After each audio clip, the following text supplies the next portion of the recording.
공작 뭐 이 얘기를 제가 여러 차례 해드렸는데 이 공작 2023년 9월 5일 실제 있었던 거는 2021년 9월 15일 신앙림 전 언론노조 위원장 현 뉴스타파 전문위원인가 하는 사람하고 인터뷰를 한 건데 그 요지는 이제 윤석열 중수 이과장이 2011년 부산저축은행 사건 수사 때 대출 브로커인 조우영 씨를 봐줬다.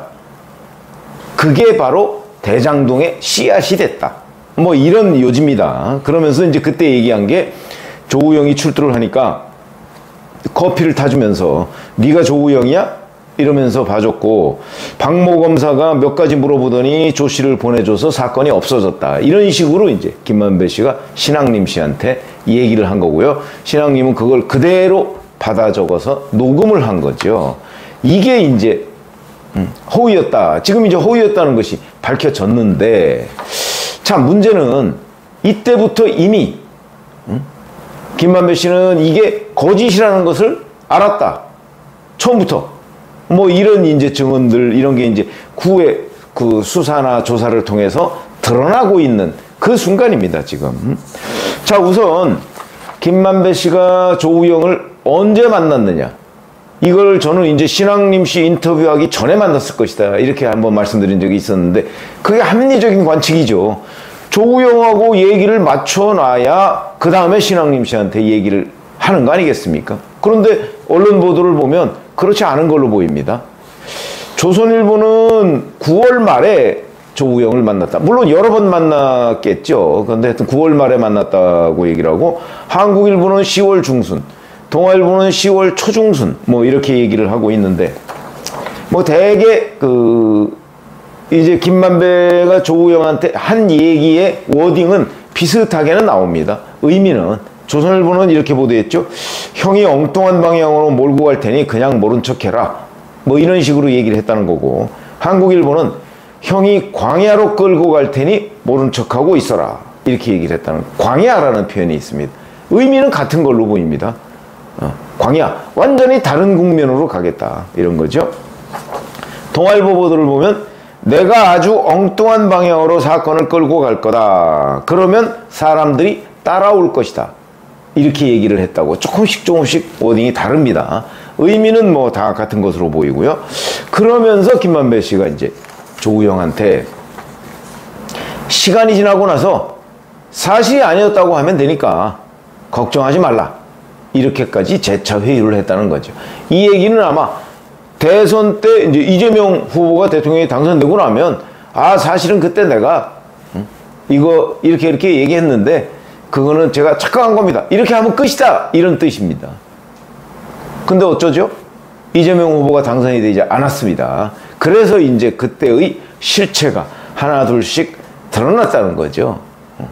이렇게 보면 자, 처음부터 그래서 제가 출발부터 거짓이라는 것을 김만배는 알고 있었고 그 다음에 신앙님하고 인터뷰를 일단 해놓고 나서 그 다음에 조우영한테 이제 만나거나 전화를 하거나 해서 아, 이거 아주 엉뚱한 방향으로 내가 끌고 갈 거야. 근데 이미 끌고 갔는데 9월 15일에 이렇게 얘기를 했고요. 남욱 변호사한테도 미국으로 가라 이렇게 얘기한 게 김만배 씨로 알려져 있습니다. 그리고 실제 미국으로 간 거는 9월 19일 미국으로 가자마자 전화를 해서 남욱한테 그때 그 윤석열 커피 타준 거 맞지? 이렇게 물었다는 거죠. 그러면 김만배 씨가 남욱한테 물어본 질문과 조우영한테 물어본 질문이 다릅니다.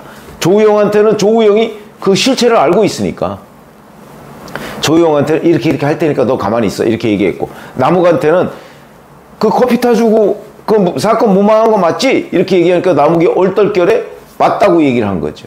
그거는 그야말로 나중에 이게 이제 남욱 변호사가 만약에 검찰의 조사를 받을 때 김만배 씨한테 이렇게 들었어요 라고 얘기하는 그걸 담보하기 위해서 그 얘기를 한 거에 불과하다. 실제 남욱 변호사는 그 후에 그렇게 얘기를 했습니다. 나중에 조우영 씨 만나고 수정을 했지만 자, 이랬는데 그러면 당시 대검 중수부에서 조우영 씨를 불러서 실제 조사한 거는 뭐냐? 이게 이제 또 동아일보 보도에 나와 있는데 부산저축은행 관련해서 뭐 그 실체를 조사하려고 한 게 아니고요. 그 박검사라는 사람이 커피를 타줬다는 건데, 부산저축은행 부회장과 대표이사 이런 사람들 자녀 간 혼맥을 물었다는 거 아니겠습니까? 그걸 물었길래 그걸 설명해 줬고, 그래서 박검사가 아유 바쁜데 와서 대답해 줘서 고맙습니다 이런 취지로 커피를 타서 주고, 그리고 나왔다. 검찰을 나왔다. 이런 겁니다.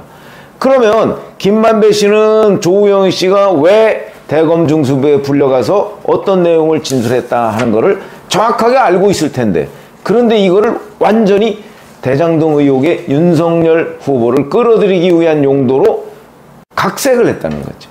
완전히 시나리오를 새로 구성한 겁니다. 이렇게 보면 김만배 씨는 처음부터 이 문제, 이게 8월 31일에 첫 보도가 있었다고 그랬죠. 경기경제신문에. 그리고 9월 15일에 신앙님과의 인터뷰가 있었는데, 그 한 보름 정도에 본인이 혼자 그랬든, 저는 뭐 혼자가 아닐 거라고 제가 말씀을 드렸지만, 혼자 그랬든 아니면 당시 여권, 지금의 민주당이죠. 민주당과 이런저런 협의를 통해서, 특히 검찰도 굉장히 중요하니까 협의를 통해서 어떤 제3의 컨트롤 타워가 있어서 그 전체적인 큰 그림 속에서 김만배 씨가 하나의 중요한 그 부속품, 이런 형식으로 참여를 한 것인지, 이건 이제 앞으로 드러나게 될 부분이고, 그러나 어찌됐든 간에 지금 현재 우리가 감지할 수 있는 거는 김만배 씨가 이러이러한 기획을 했는데, 신앙님 씨하고 먼저 인터뷰를 한 다음에 조우영, 남욱 이런 사람들한테 바로 그 내용을 입력을 시켰고 양해를 구하고 그랬다는 거죠. 그러면 처음에 신앙님 씨하고 인터뷰를 했던 그 9월 15일 당시에는 김만배 씨는 조우영하고도 통화를 한 적이 없고, 그 다음에 남욱하고도 통화를 한 적이 없고, 적어도 이 일로는 그렇게 해놓고 본인이 신앙님 씨한테 얘기를 해놓고 나서 전부 다 사후 수습하는 형식으로 했다. 그러니까 처음부터 조우영이 대검 중수부에 불려가서 얘기했다는 것이 거짓이다. 왜냐면 자기가 만들어낸 거니까 그걸 충분히 알고 있었다. 그러면서 윤석열을 끌어들이기 위해서 바로 이런 공작을 폈다 하는 게 이제 지금 드러난 거고요. 자, 이렇게 되면 이제 김만배, 우리나라의 경우에는 뭐 영미법이나 이런 데하고 달리 사법방해죄라는 걸 별도로 처벌하지 못합니다. 그런 법률 규정이 없습니다. 그러다 보니까 이제 검찰은 김만배 씨한테 어떤 걸 도대체 적용을 해야 되는가. 물론 수사가 아직 미진하긴 합니다만은, 수사가 끝났을 때 뭐 그래서 이제 신앙님 씨와의 관계에서 그 책을 1억 6,500만 원에 사줬다는 부분, 책 3권을, 그거를 뭐 배임 증제, 배임을 해서 그 재물을 주었다 이거죠. 그 다음에 신앙님 씨에 대해서는 배임 수재, 그걸 받았다는 거고, 그 다음에 또 뭐 정보통신망법상 뭐 명예훼손 뭐 이런 거 또 검토를 하고 있고, 특히 검찰이 명예를 훼손당한 것 아니냐, 뭐 이런 부분에 대한 법률 검토도 하고 있고요. 여러 가지. 그래서 제가 어제 김만배 씨 앞에 대기 중인 구속영장이 현재 2개고 앞으로 또 진전되면은 몇 개가 더 있을지 모르겠다 하는 말씀을 드린 적이 있는데, 검찰이 이렇게 여러 개를 지금 들여다보고 있는 단계고, 김만배 씨 구속기간 만료가 내일 모레입니다. 9월 7일. 그에 앞서서 지금 검찰이 추가로 구속의견서, 구속을 연장하기 위해서 구속의견서를 냈다고 했죠. 그게 이제 이 대장동 사건과 관련해서 분양대행업자 이모 씨한테 100억 원을 준 거, 이거로는 검찰이 구속영장을 청구하지 않았기 때문에 그 부분을 들어서 구속 연장을 요청을 해놓은 상태인데, 그건 뭐 이제 지금의 재판부가 판단을 합니다. 그래서 이걸 연장할 것인가 말 것인가 판단을 하는데, 만약에 그게 연장이 안 된다 할지라도 이 신앙님 씨 건으로 아마 별도의 구속영장이 또 청구될 가능성이 대단히 높다. 그래서 여러 건의 구속영장이 대기 중이다. 그리고 그것이 다 지나도 또 다른 일들, 뭐 김만배 씨의 경우 워낙 뭐 대장동에 여기저기에 다 관여하고 있었던 건 아니겠습니까? 그러니까 또 왜 그러냐면 김만배 씨의 입을 여는 일이 검찰로서는 대단히 중요하거든요. 돈을 직접 분배하는 역할을 했기 때문에 특히 대장동의 그 428억 부분 절반은 그분 것이라는 천화동인 1호의 실소유주, 이게 누구냐는 걸 밝히는 게 이재명 대표의 범죄 혐의와도 매우 밀접한 관련이 있기 때문에, 그래서 이제 김만배 씨를 좀 구속 수사를 더 해야 된다, 뭐 이렇게 이제 검찰이 판단을 하고 있는 것으로 보이고요. 그래서 지금은 뭐 이재명 대표와의 그 어떤 신경전, 이거와 별개로, 그거는 대북송금 문제죠.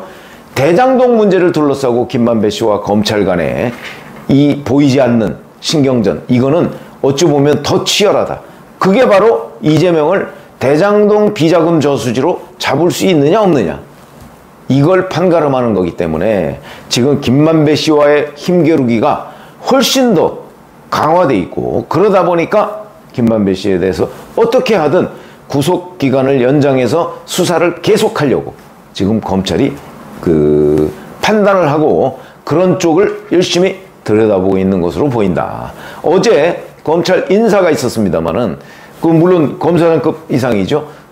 그 이제 후속 인사는 곧 할 거고요. 그것도 보면 결국은 이재명 수사를 어떻게 끌어갈 것이냐 하는 부분의 연속성, 그걸 위한 맞춤형 인사였다, 이렇게 충분히 판단을 할 수 있는 대목으로 보면 지금 그 한동훈 검찰이 얼마나 그 이재명 대표 수사에 대해서 신경을 많이 쓰고 있다 하는 것을 우리가 충분히 엿볼 수 있는 대목이다, 이렇게 말씀을 드리겠습니다.